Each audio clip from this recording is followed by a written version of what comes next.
So this flow is a lower body flow. So we're going to be concentrating on ankles, hips, hamstrings. So it's perfect for a pre-workout as a warm-up or mobility routine, or equally, if you're just feeling tight and tense in those areas, then this is a great flow as well. Remembering not to push or force, don't move your body in a way that it doesn't want to go. We're trying to be intuitive, learn how your body moves and learn how your body wants to move. So we're just going to start standing up and just take a big step forward with the left leg, coming into a high lunge. So we're going to tuck that pelvis under. What we don't want to do is hyperextend here, but tuck that pelvis under. We're just going to tap down and up.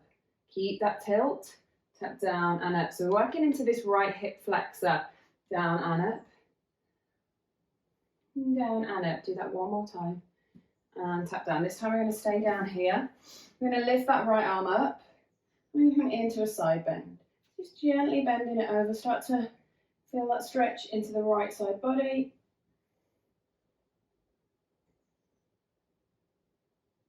And then take the twist. So take the right hand just on to the right hip. Twist it over that left shoulder.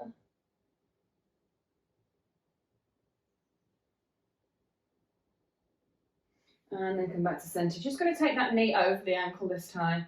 So really press down. So you can use your hands to press down, or maybe use the chest just to press down here. Again, working into that right hip flexor, but also now starting to work into that left ankle. So try and keep that left heel really firmly planted down on the floor. You might get a stretch in the left calf as well. Really using that upper body to press down as far as you can.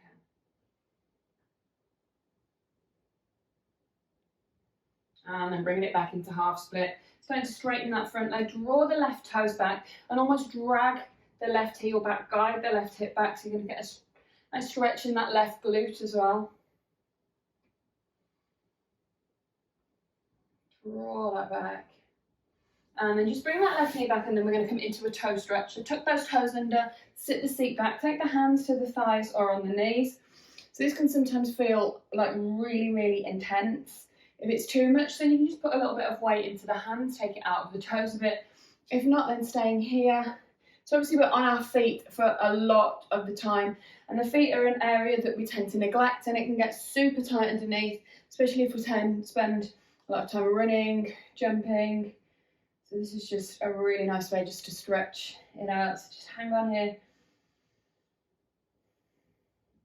And then release, coming back up onto the feet, doing the same on the other side. So this time, big step forward with the right leg. Again, tuck that pelvis under, tap that left knee down and up, keep that tilt, down and up. Start to work into that left hip flexor now, down and up. Just do a couple more, take it down. And last one, so come into that low lunge. Lift the left hand up this time, take that side bend. Trying to keep the hips nice and square, bending it over, and then take that twist. So left hand to left thigh, twisting it over that right shoulder.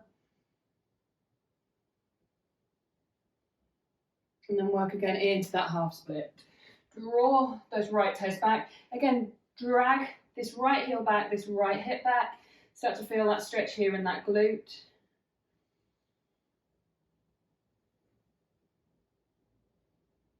And then press that forwards. Again, working into that left hip flexor. Press down, keep that right heel planted. Use the hands or the chest on that right knee.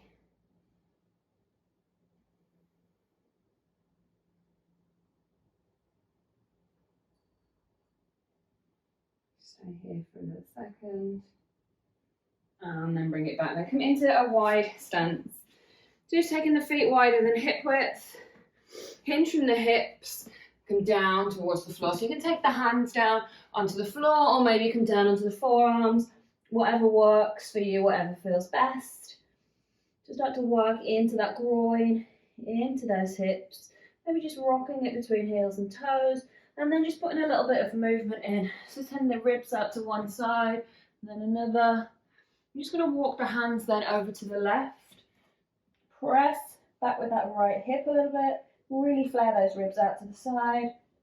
And then just coming over onto the other side. Again, pressing back with that left hip this time. And again, just start to bend into the knees this time. So keeping both feet flat for now, just taking it from side to side. Again, stretching into that groin, into those hip flexors, and then we're just going to come down into a nice low side lunge. So keep that left foot planted. You can bring that right hand underneath the right leg just for a little bit of extra support. Trying to come up onto the heel and trying to keep this left heel down. It's coming over to onto the other side now. Again, using that hand for a little bit of support if you need. If you can't quite come this low, then again, just stopping at your end range. And then coming back to the other side. Maybe start to lift those hands this time if that's okay. If not, then know you can always use it there for that little bit of extra support. And then one last time coming over onto the other side. Nice. And then come back to center. Again, coming down onto forearms or onto hands. Maybe it's fingertips. Again, whatever works. We're just going to heel toe those feet now, just so the hip width, or very slightly wider if you need to. Keep those toes pointing forwards, and we're just going to sink it down into a squat. So what we're trying not to do is flare those toes out to the side, but keeping them as neutral as possible. But obviously it is going to be a natural slight flare out of the toe, but trying to keep them in line as much as we can. Take the shoulders and arms in between those knees and sit up nice and tall. So you might need to hold on to something here, so maybe a door, a rig, just something for a little bit of extra support. If the heels don't touch the floor, then maybe placing a couple of plates underneath them, a couple of books, a couple of blocks. So this is the position that we're working towards. You might start to feel pinching in the ankles. That's just another sign that you do need to spend a little bit longer working on that ankle mobility. Maybe just shifting it from side to side, really getting in to those areas of tightness, of tension.